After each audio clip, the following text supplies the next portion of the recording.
if a mom has been having a diet that isn't very ideal or isn't very healthy, and then she's breastfeeding, is it actually a good idea to change her diet very strictly if that means that she's going to detox? And you know how we can't really detox during pregnancy, during Breastfeeding. yeah. Yeah, that's a great question. I mean, people assume that if you just eat better, your body's gonna go through some massive cleanse. I mean, the body always wants you to eat better. Okay, like I'm not asking you to go in some strict, super aggressive protocol, but I mean, if the patient is eating processed foods, right? Lots of sugary compounds, deep fried foods, things with additives in them, which I guess is a processed food.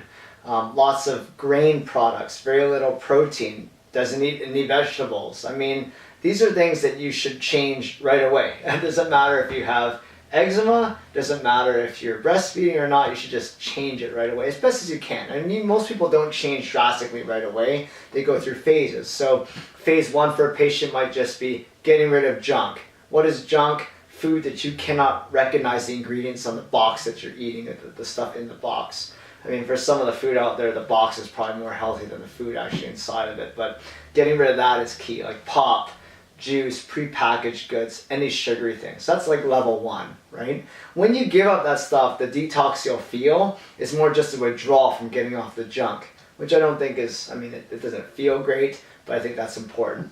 Level 2 cleansing is basically removing foods like wheat, gluten, dairy, and sugar as much as you can. Now sugar can be found naturally in things. People say, what about fruit sugar? That's okay. It's more the white sugar and stuff like that. If people are going to get a sweetener, the best sweeteners, in my opinion, are honey or maple syrup as options, right? So, and then eating clean, just increasing the vegetable intake, maybe decreasing some of the starch intake, getting better quality proteins in there, and of course avoiding any processed deep fried type foods. So will you go through an aggressive detox that'll harm the baby by eating better? No.